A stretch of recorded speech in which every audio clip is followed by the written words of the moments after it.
It was another quiet morning in southern Ontario, steady, familiar, and calm. But by 9 a.m., that calm shattered. Alarming headlines swept across the nation. Crown Royal shutting down its Amherstburg bottling plant, production moving to the United States. For millions of Canadians, it felt like a punch to the chest. Crown Royal isn't just whiskey, it's a Canadian symbol. A legacy in velvet purple, poured at weddings, cottage docks, and snowy northern cabins. And now that legacy appeared to be crossing the U.S. border.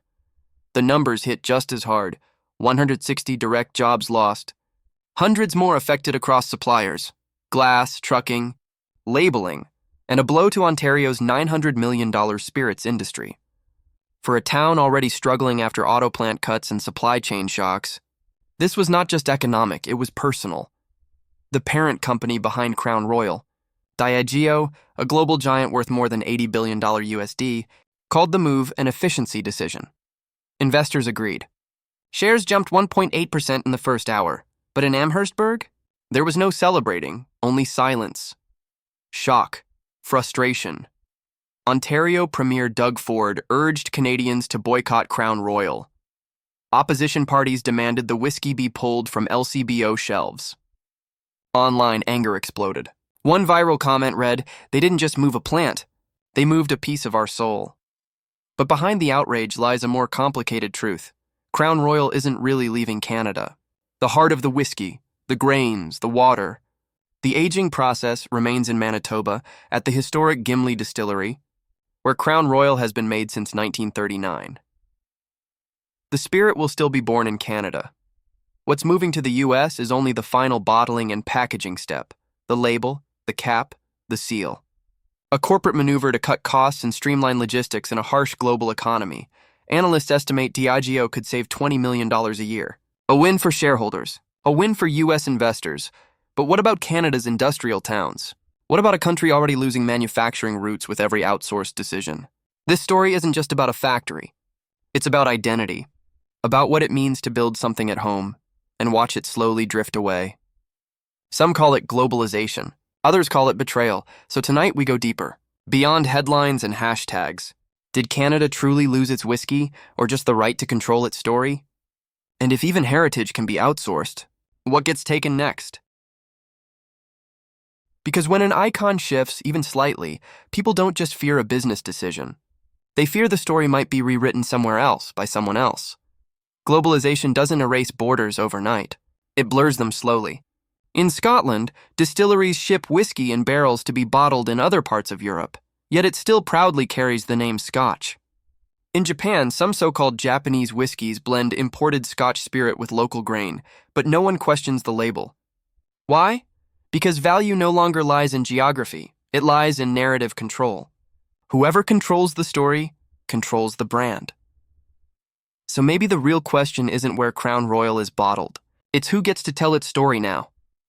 Economically, Diageo's move is part of a larger pattern. Shipping bulk whiskey for packaging elsewhere can cut logistics costs by up to 15%. U.S. bottling facilities enjoy cheaper energy rates and automation incentives. Under the Inflation Reduction Act savings, estimated between $20 to $25 million USD annually. From a shareholder's view, it's efficiency. From a worker's view, it's erosion. Meanwhile, Canada's spirits market, worth nearly $1.2 billion USD, faces an uncomfortable reality. Brands may wave Canadian flags, but decisions are now made in London boardrooms, New York trading floors, and global investment funds. Cultural symbols have become financial instruments, traded, optimized, repackaged. So maybe Canada didn't lose its whiskey. Maybe it lost something harder to measure: authorship over its own heritage. Because here lies the deeper dilemma. If the label changes but the liquid stays the same, does the meaning still belong to the people who made it, or to the company that sells it to the world? This wasn't patriotism versus capitalism. It was math. Cold, calculated math. In London, Diageo executives call it Project Accelerate, a restructuring plan to slash $625 million USD in costs over 3 years. On paper, it reads like a business case study in efficiency.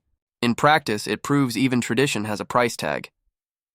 The logic is simple: move packaging closer to the biggest customer, and that customer is America. The US drinks nearly 25 million liters of Crown Royal every year and generates $1.8 billion USD in sales. 42% of all Canadian whiskey ends up south of the border. For Diageo accountants, the conclusion was obvious. Move bottling closer to the buyers. Cut freight. Shrink tariffs. Please the market, but what sounds rational in London feels ruthless in Ontario. The Amherstburg plant isn't just a building. It's an economic heartbeat. Each distillery fuels nearly $116 million USD into Canada's GDP through secondary industries: farms, trucking, energy, glass production. Shutting one down could erase 7,000 job years over a decade. That isn't a statistic, that's families losing mortgages, security, futures, and this isn't the first time Diageo played this game. In 2013, it closed part of its Scottish operations and shifted bottling to England. 2,500 jobs disappeared overnight. Scotland called it a betrayal of heritage. Diageo called it strategic alignment. Now, the same playbook repeats, just a different border. Investors love it. Stocks rose after the announcement. Analysts called it structural optimization, lower tariffs on finished goods, cheaper electricity, shorter shipping routes, higher margins. Wall Street sees strategy. Amherstburg sees loss with a barcode, and behind the spreadsheets, a bigger question grows louder. When does optimization become abandonment? How many times can corporations cut themselves lean before they cut away their own soul? At what point does efficiency come at the cost of identity? Because this isn't just a Crown Royal story. It's a Canadian story, a North American story, a globalization story. And tonight, across Ontario, one question hangs in the air. When a company accelerates, who really moves forward, the brand or the people it leaves behind? In 2024, Ontario's spirits sector generated $500 million in GDP and supported more than 4,600 jobs. And now, because of a single corporate decision, an entire web of livelihoods feels the shock. It begins with the farmers. For decades, grain producers across Manitoba and southern Ontario supplied the rye, barley and corn that shaped Crown Royal's smooth signature taste.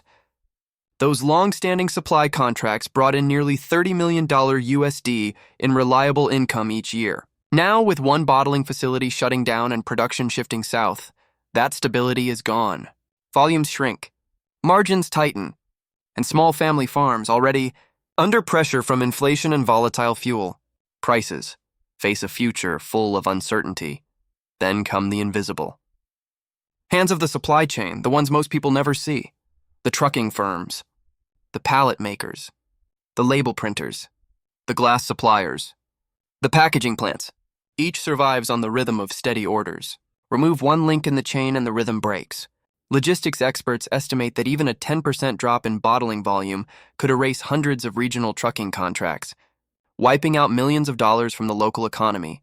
And then there's the LCBO, Ontario's government-owned alcohol retailer and one of the largest spirits buyers in North America. Crown Royal isn't just another product on its shelves, it's a financial pillar. Each year, LCBO returns up to $122 billion CAD, about $880 million USD, to the province in dividends. If supply issues shave even a few percentage points off sales, that loss doesn't disappear. It hits public budgets, healthcare, schools, municipal funding. Most people never realize it, but a whiskey bottle in Windsor can affect hospital budgets in Toronto. This domino effect isn't new. In 2023, Alberta felt it firsthand when Molson Brewery shut down its Edmonton site, costing 300 jobs and wiping out $40 million USD in local output. In the US, Jack Daniel's sparked a national backlash when part of its bottling line moved to Mexico. Labels changed. Loyalties shifted. Authenticity was questioned. History repeats. Only the geography changes. For ordinary Canadians, this isn't a chart or a statistic. It's personal. Bartenders in Toronto now see fewer promotional events. Restaurants report hesitation from customers who pause before ordering a Canadian whiskey now stamped Made in USA.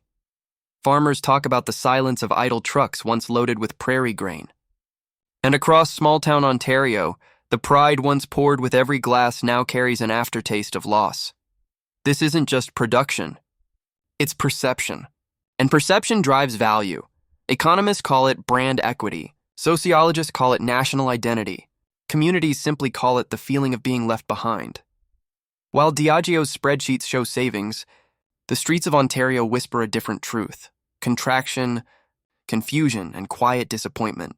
And tonight, one question echoes across Canada. When one bottle stops rolling off a line in Amherstburg, how many lives stop moving with it? Whiskey has never just been a drink, it's diplomacy in a glass. In 2018, Canada's spirits exports hit $441 million USD, surpassing beer and wine combined. Nearly 70% of that came from whiskey, and one brand led that charge: Crown Royal. From Tokyo to New York, London to Dubai, that purple velvet bag became a global Canadian signature. But here's the irony. While the bottling moves south, the brand still carries Canada's name, and that matters. Because in today's world, perception is power, and whiskey has become a form of soft power. For Scotland, that power is Scotch, worth $4.5 billion USD a year. For France, it's cognac, a cultural export as valuable as fashion. For Japan, Suntory and Nikka transformed a niche product into a $1.1 billion industry fueled by reputation alone. Meanwhile, Canada, despite crafting one of the smoothest whiskeys on earth, still exports less than $500 million USD in whiskey each year. The potential is enormous. But here's the real question: does Ottawa see it? Because treating whiskey as a strategic national asset means more than protecting a brand. It means protecting a story, a reputation, and a legacy of craftsmanship that spans generations. It means safeguarding more than a product. It means protecting a narrative, defending the story behind the bottle. Because in the world of premium spirits, perception is power, and identity is currency. That's why economists and trade experts warn Crown Royal's move isn't just a business story, it's a sovereignty story. Once production stories are told outside your borders, so are the profits. And eventually, the pride. Other nations understand this intimately. Scotland protects Scotch whiskey under strict law. It must be distilled and aged in Scotland or it cannot be called Scotch. France defends cognac with geographic indication treaties recognized worldwide. Japan, once doubted as a whiskey nation, introduced new regulations in 2021 to preserve purity standards and authentic origin. And Canada?